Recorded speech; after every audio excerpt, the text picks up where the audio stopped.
জামাতে নামাজ আদায় করলে 27 গুণ সওয়াব পাওয়া যায়।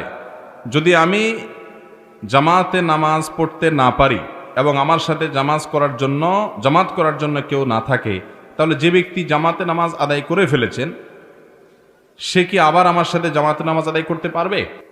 উত্তর হলো হ্যাঁ, পারবে। এবং এটা খুব গুরুত্বপূর্ণ একটা মাসআলা, আমার দেশে অনেকে এটা জানেন না। সেটা হলো, জামাতের সাথে নামাজ আদায় করলে একা একা নামাজ আদায় করার তুলনায় 27 গুণ বেশি সওয়াব হয়। সলাতুল জামাআতে তাফদুলু সলাতুল ফজর বি 27 দারাজা। একাকী নামাজের চাইতে জামাতে নামাজে কত গুণ বেশি সওয়াব হয়? 27 গুণ বেশি সওয়াব হয়। এখন কথা হলো, আপনি আসলেন, মসজিদে নামাজ জামাত হয়ে গেছে, শেষ। এখন আপনি আর জামাত করার মতো লোক পাচ্ছেন না, একজনও নাই আপনার মতো এরকম জামাত ছুটা পার্টি, লেট কামার একজনও নাই।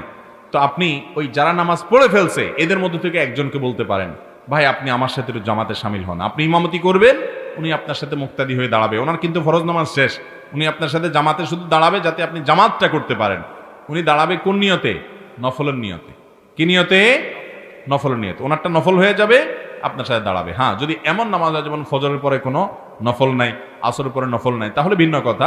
বাকি অন্যান্য নামাজগুলোতে এরকম ব্যক্তিকে পাশে নিয়ে আপনি জামাতে নামাজ পড়তে পারেন, তাতে আপনি আল্লাহর কাছে জামাতের সওয়াব পাবেন বলে আশা করা যায়।